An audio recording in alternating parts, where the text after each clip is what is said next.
안녕하세요. 오해두의 학교폭력 이야기 5번째 시간입니다. 반갑습니다. 제가 학교폭력 이야기를 시작한 지 5번째 시간이 되었는데요. 학교폭력에 대해서 전혀 몰랐던 내용을 알려주고 또 쉽게 설명해줘서 고맙다는 얘기를 많이 듣고 있습니다. 응원에 진심으로 감사드립니다.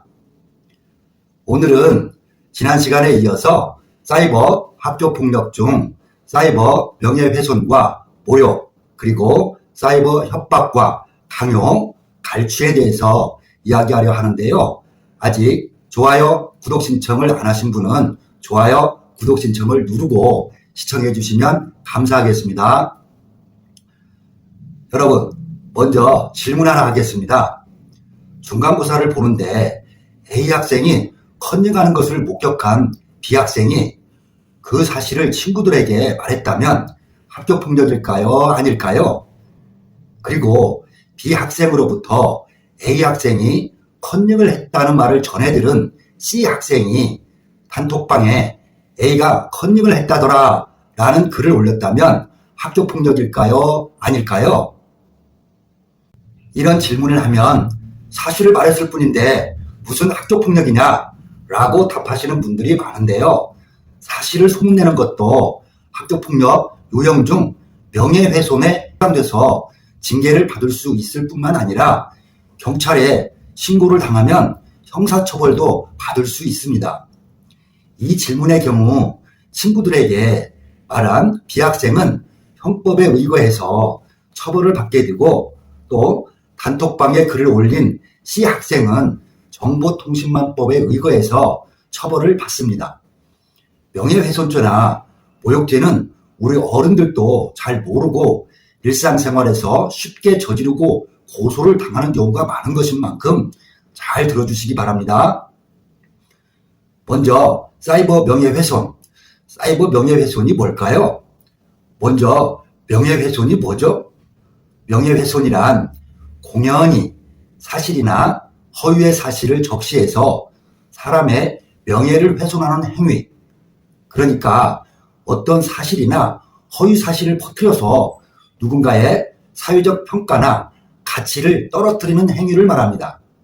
그리고 이런 행위를 인터넷 게시판이나 휴대전화 등 정보통신기기를 이용해서 온라인상에서 하는 것을 사이버 명예훼손이라고 합니다.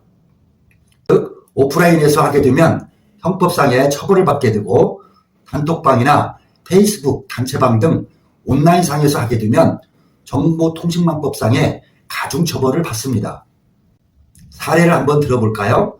먼저 어른들 사이에서 자주 발생하는 것으로는 아파트 입주자 대표회의 회장이 어떤 업자와 짜고 공사를 미뤄줬다 라는 등의 말을 주민들에게 퍼뜨리거나 주민들과의 단톡방에 그런 내용의 글을 올려서 고소 고발로 이어지는 경우가 그렇습니다.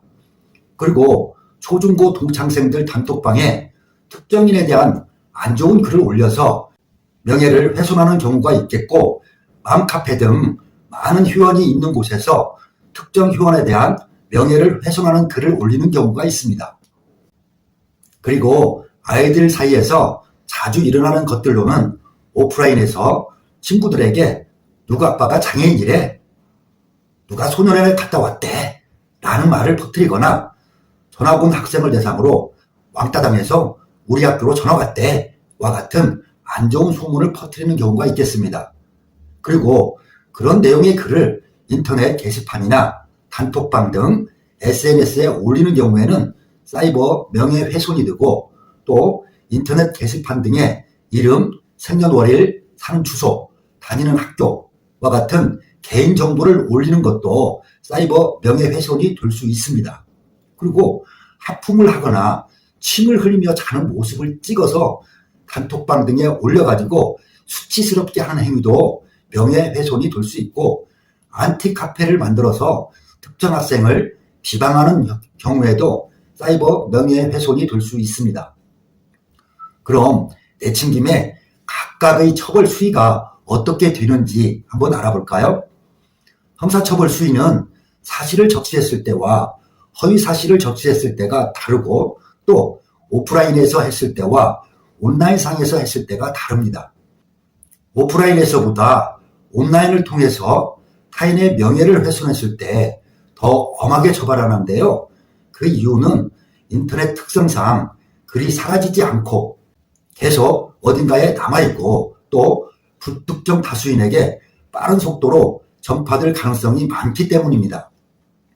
먼저 오프라인에서 사실을 퍼뜨리면 형법 제307조 1항에 의거해서 2년 이하의 징역이나 금고 또는 500만 원 이하의 벌금에 처해지고 허위 사실을 퍼뜨렸다면 307조 2항에 의거해서 5년 이하의 징역이나 10년 이하의 자격정지 또는 1,000만 원 이하의 벌금에 처해집니다. 그리고 단톡방 등 온라인상에 사실을 퍼뜨렸다면 정보통신망법 제70조 1항에 의거해서 3년 이하의 징역 또는 3,000만 원 이하의 벌금에 처해지고 온라인상에 허위사실을 적시했다면 70조 2항에 의거해서 7년 이하의 징역이나 10년 이하의 자격정지 또는 5천만 원 이하의 벌금에 처해집니다. 오프라인에서의 명예훼손보다 온라인상에서의 명예훼손 법정형이 훨씬 세죠.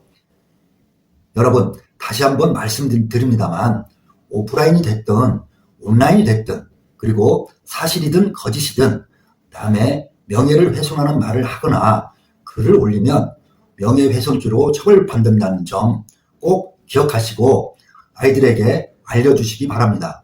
대부분의 아이들이 모르고 쉽게 범하기 때문입니다. 다음은 사이버 모욕. 사이버 모욕은 뭘까요? 먼저 모욕이란 말이나 행동으로 누군가를 업신여기거나 욕되게 하는 것을 말합니다.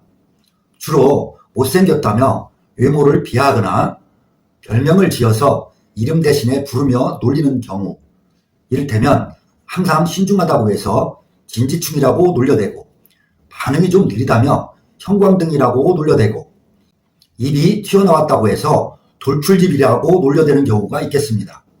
그리고 이러한 행위를 인터넷 게시판이나 휴대전화 등 정보통신기기를 이용해서 온라인상에서 이루어지는 것을 사이버 모욕이라 합니다. 예를 들면 특정 학생을 단톡방에 초대해서는 집단적으로 욕을 해대는 떼카가 있겠고요. 단톡방에서 이름 대신에 야 진지충 네가 뭘 한다고 나대냐, 야 형광등 군뱅이가 너보다는 빠르겠다, 야 찌질아 넌 왜 사냐 라는 등의 글을 올리는 경우가 있겠고 또 온라인상에서 단체 게임을 하다가 패드립을 하거나 욕설을 해대는 경우가 있겠습니다. 그리고 안티카페 등에서 비방하는 글을 올리거나 악성 댓글을 다는 경우도 있습니다. 이런 경우에도 경찰에 신고를 당하면 형법 제311조에 의거해서 모욕죄로 1년 이하의 징역이나 금고 또는 200만 원 이하의 벌금형을 받을 수 있습니다. 어딜 가나 남의 말이나 뒷담화하기 좋아하는 분들 많은데요. 가급적이면 안 하시거나 이왕 하는 말, 좋은 말을 하는 게 좋습니다. 언젠가는 당사자 귀에 들어가기 마련이니까요. 그리고 아이들의 경우 누가 특정 학생에게 욕설을 하게 되면 순간적으로 동조돼서는 같이 온갖 험한 욕을 올리거나 악성 댓글을 다는데요. 이럴 경우 단체로 학교폭력에 회부두거나 형사처벌을 받을 수 있으니까 이 점도 꼭 알아두시고 아이들에게 알려주시기 바랍니다. 다음은 사이버 협박. 먼저 협박이 뭐죠? 협박은 겁을 줘서 무엇을 하게 하거나 못하게 하는 것을 말합니다.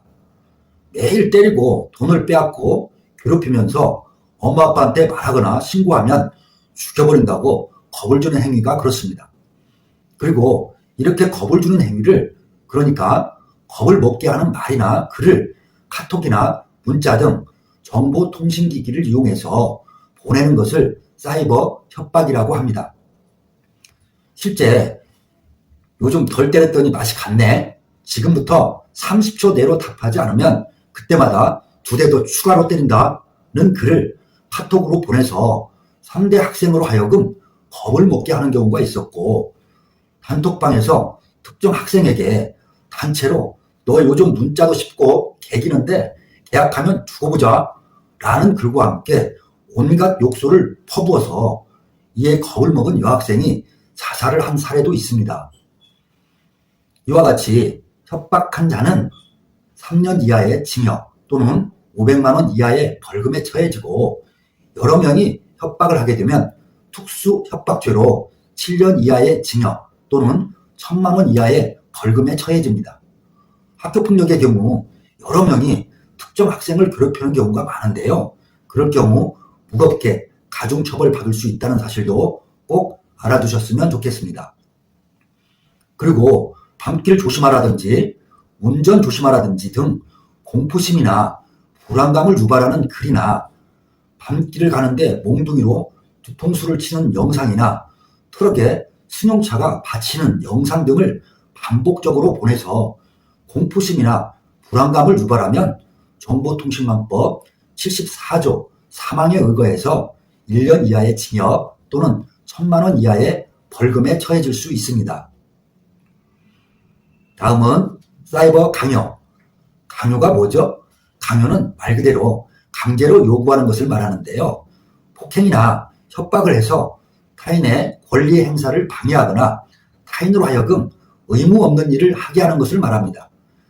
강제로 숙제를 해오게 한다든지, 장난으로 사랑을 고백하도록 한다든지, 또는 후배한테 가서 삥을 뜯어오라고 한다든지 하는 경우가 있고, PC방에 데리고 가서는 게임 레벨을 올리라고 강요하는 경우가 있습니다.